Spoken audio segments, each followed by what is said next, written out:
I am sick and tired of hearing that keto is only bacon, butter, and eggs, and maybe some heavy cream. I'm sick and tired of hearing that vegans and vegetarians cannot follow the ketogenic diet. Stop right there. Keto is much more than just eggs and bacon. And to prove it, in this video, I'm going to give you a long list of vegetables and some fruits that we consider vegetables that you can freely consume on a ketogenic diet.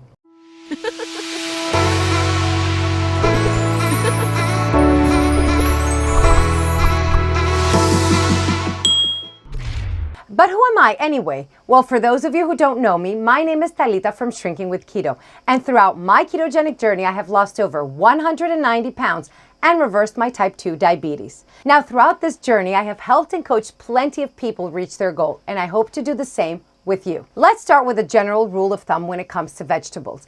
If it grows above ground, it's usually good to go on a ketogenic diet.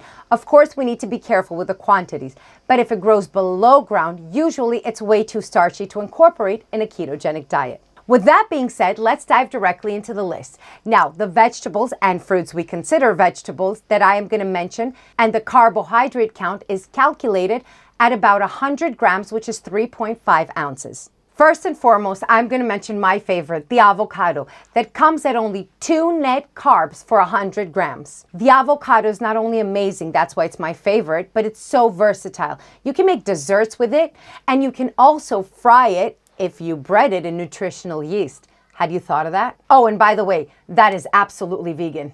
So getting the avocado out of the way, let's move on to the rest of our list. The versatile cauliflower comes at 3 grams of net carbs. Spinach comes at 1.4, eggplant at 2.9. Green bell peppers come at only 2.9 net carbs, and mushrooms at 2.3. Romaine lettuce comes at 1.2 net carbs for 100 grams, and arugula at 2.1. Tomatoes, yes, you can have tomatoes on a ketogenic diet, come at 2.7 net carbs for 100 grams, and cucumber at 3.1. I know, I was shocked when I saw that cucumbers had more carbs than tomatoes. Asparagus come in at 1.9, making them one of my favorite condiments. Parsley is at 3 net carbs for 100 grams, and broccoli at 4.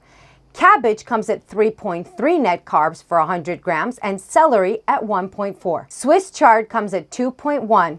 And finally, one that people consider a fruit, others consider a vegetable, I just consider it to be perfect, and that is the olive. The olive comes in at 3.1 net carbs for 100 grams. Obviously, these are not the only things you can have on a ketogenic diet, nor the only vegetables. There are plenty of other vegetables you can have in smaller amounts than 100 grams and still be within your macros. But these are my top vegetables for the ketogenic diet that you can incorporate in your daily meal. I don't want you to think of these vegetables just raw as a vegetable. Let's take the example of the cauliflower. There are so many things on the ketogenic diet that you can make with a cauliflower.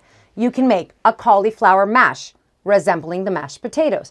You can make cauliflower rice, Mexican rice, spicy rice, sweet and sour rice. There's a million of recipes out there. With a cauliflower, you can also make a pizza crust. Yes, and you can have your pizza.